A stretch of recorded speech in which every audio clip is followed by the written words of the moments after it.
চান্নাতির দিনে ওরে ফোন দিছে ওর হরি ফোন দিয়ে কয় কি যে আমার পোলাটাকে একটু রাখবি তা আমার ছোট বোনে কইতাছে যে না আমার বড় বোনে ওরে পছন্দ করে ওরে রাখলে খালি ঝগড়া হয় মারামারি হয় মাইন্ডে খারাপ কর কয়েকদিন রাখ পরে আমি ওরে জেলে দিয়ে দিব পরে চান্নাতির দিনে মারামারি কিলাতে হইছে শ্যাম ওরা নিমতি ওরা পরে ঈদের দিন আমার কাছে আইছে কয় বই না আমার তোর বোনের সামনে কি থাকবে আমার বড় বোন জিত করে শ্যামের ও যার জামাইরাও খাইব না ওরাও খাইব ওর কত লেটার জিত পরে আমার কথা যে বোন আমি শ্যামের মনে রান্ধি আমি আবার আদর মতো করে ওরা শ্যামের মোমা খাওয়াই তারপরের দিন আমি যাই বড় বোন সেটা তুই শ্যামের রান্ধে দেখ নাকি কয়েকে কাউরা খাওয়াবো না নিজেও খাবো না পরে এর মধ্যে আমরা আবার ঈদের পরে খালা মানে মামা গোবাই দিয়েছি মামা গোবাই যাইয়া খাইয়া মুইয়া আইসি আর পরে তারপরের দিন আমার খালা গোবাই যাওয়ানোর কথা ছিল আমার শরীর ভালো না দেখে ওরা গেছে যাইয়া মুইয়া বুড়া মুড়া তারপরের দিন আমার সোমবার আমি এবার গেছি ওর ভাই যাই কই কি রে লামিয়া তুই কামে যাস নি কি কুত্তার জ্বালায় আমি কামে যাই হ্যাঁ খেলে যাস নি তুই ওই কুত্তার কারণে আমার চাকরিটাও গেছে আর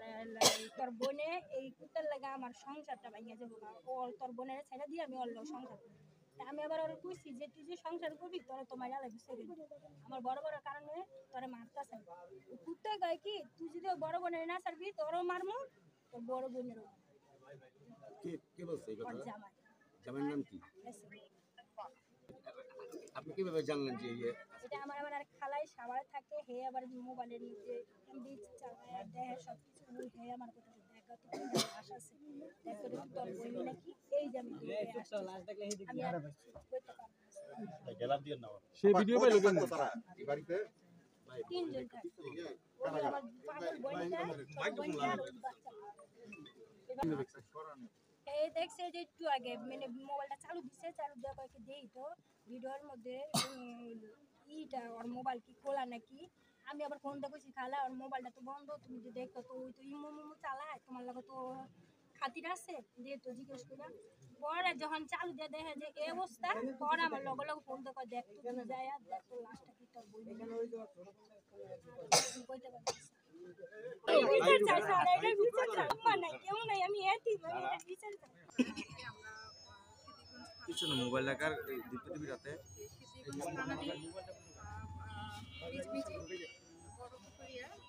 আমির হোসেনের বাড়ির পাশে 3টা ডেড বডি পাওয়া গিয়েছে তার মধ্যে 2টা মাথাকাটা এবং একটা 4 বছরের বাচ্চা তো মৃতদেহগুলো ছিল অন্তর্জলিত অবস্থায় তো পুলিশ সাথে সাথে আসলো এবং আসার সাথে সাথে আমরা যেটা আমির হোসেন যে পাশে যার বাড়ির ওয়ালের সাথে গত করে পুঁতে রাখা হয়েছিল সেখানে একটা হাত দেখা গিয়েছিল ওটা দেখি তারা ফোন দিয়েছিল ট্রিপল 9 এবং সেখান থেকে সেটা জেনে সিদ্ধিগঞ্জ জানানোর সাথে সাথে সিদ্ধিগঞ্জ থানা পুলিশ আসে এবং হচ্ছে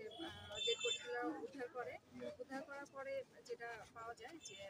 আশেপাশে কথা বলে সাক্ষী সাথে কথা বলে যেটা পাওয়া যায় যে এখানে লামিয়া আক্তার এবং শম্পা আক্তার নামে 2 বোন থাকতো এবং তাদের লামিয়া আক্তারের 4 বছরের একটা ছেলে ছিল লামিয়া আক্তারের হাজবেন্ড নেশাগ্রস্ত ছিল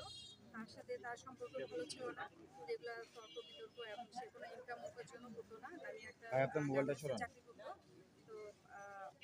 লামিয়া আক্তারের ফ্যামিলি তার হাজবেন্ড ইয়াসিন আলীকে সন্দেহ করে এবং